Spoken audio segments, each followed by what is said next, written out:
semuanya, perkenalkan, nama aku Gina Marina Aulia. Nama aku Ratu Sabokto Fendi. Nama aku Sarah Aule Harukan. Siswa dari SMKN 1 Cibadak. Kami di sini ditugaskan untuk mewawancarai di salah satu perusahaan di bidang dekati. Saat ini kami telah bersama narasumber di perusahaan di bidang dekati. Sebelumnya kami meminta izin kepada Bapak, apakah boleh untuk mencantumkan nama Bapak di dalam tugas wawancara ini? Iya, boleh. Silakan. Baik, terima kasih. Sama narasumber kita yaitu Kak Ican dari perusahaan Aku Fotoin Studio di daerah Karang Tengah. Mungkin langsung ke pertanyaan pertama dari wawancara ini ya Kak. Boleh, silakan. Jadi pertanyaan pertama, berfokus di bidang apakah studio ini? Nah, studio ini khususnya pastinya itu tentang dunia fotografi. Fotografi itu meliputi banyak sih, yaitu ada fotografi itu bisa dibilang rumahnya atau jenis profesinya, tapi kalau misalkan ke pekerjaannya itu bisa di bidang wedding juga, bisa di wedding apapun itu yang terkait dengan dunia dokumentasi atau fotografi itu sendiri. Mungkin langsung ke pertanyaan kedua. Baik, pertanyaan kedua adalah apa saja alat-alat yang dibutuhkan oleh seorang fotografi? Kalau untuk alat pastinya yang utama itu kamera, lighting, itu satu paket kamera, lighting, lensa. Untuk lainnya mungkin perlengkapan yang lainnya yang melingkupi tentang dunia fotografi aja, kayak misalkan background atau properti lainnya. Oke, terima kasih. Untuk pertanyaan yang ketiga nih, ya. Keterampilan apa saja sih yang harus dimiliki oleh seorang fotografer? Nah, untuk keterampilan kita pada dasarnya tentunya belajar tentang dunia fotografi, baik itu dari framing, komposisi warna, ketajaman, sekitar itu sih kalau untuk keterampilan.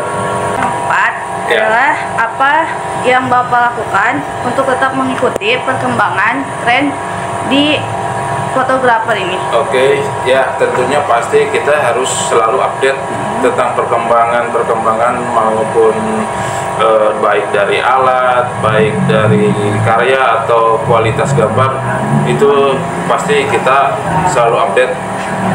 Jadi jangan sampai kita ketinggalan dari persaingan, apalagi untuk zaman sekarang kan semakin kesini semakin banyak. Jadi kita harus tetap mengikuti perkembangan itu. Oke. Salah. Oke, lanjut ke pertanyaan kelima ya Kang ya.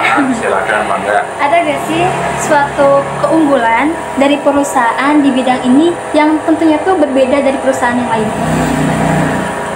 Kalau keunggulan, semua perusahaan itu baik apapun itu bidangnya pasti ada keunggulannya masing-masing. Bagaimana kita caranya untuk mengemas keunggulan itu seperti apa, pasti setiap perusahaannya masing-masing. Cuma dari kita dari dunia fotografi itu mungkin keunggulan dari kita dari sistem market, baik itu dari promo, baik itu dari keunggulan dari karya kita juga, ataupun dari alat-alat yang kita gunakan. Pastinya setiap perusahaan itu pasti berbeda. Sebelum pertanyaan terakhir, kira-kira apa nih kamera yang cocok bagi kita pelajar ataupun pemula untuk memulai fotografi ini? Berfokus di bidang fotografi. Oke, siap. Untuk alat, kalau di dunia fotografi semua jenis alat itu sama aja sebenarnya, baik itu dari Canon, baik itu dari Nikon atau Fuji, Sony, semua merek semuanya bagus sih sebenarnya. Cuman tetap alat yang paling bagus itu alat yang kita kuasai. Jadi kalau misalkan kita pakai Canon, ya kita pasti ada kelebihan dan kekurangannya juga alat itu, begitupun dengan alat yang lain. Jadi intinya semua bagus, cuman yang paling bagus itu alat yang kita kuasai gitu. Lalu pertanyaan terakhir, apa target marketing Kalau target marketing kita seperti biasanya kita promo-promo ke semua bisa di media, apalagi kan sekarang udah zamannya digital, sangat memudahkan kita untuk promo-promo ya. Begitu kalau ya target marketingnya gitu. Mungkin bisa deh pertanyaan ya Pak Dionya, dan terima kasih telah meluangkan waktunya. Sama-sama. Apabila ada salah perkataan dari kita, karena memang masih proses untuk belajar. Sama-sama belajar ya. Terima kasih ya Kak. Sama-sama. Mungkin itu saja dari wawancara kali ini bersama Kak Ican di studio Aku Fotogen Studio. Dan kita terima kasih. Wassalamualaikum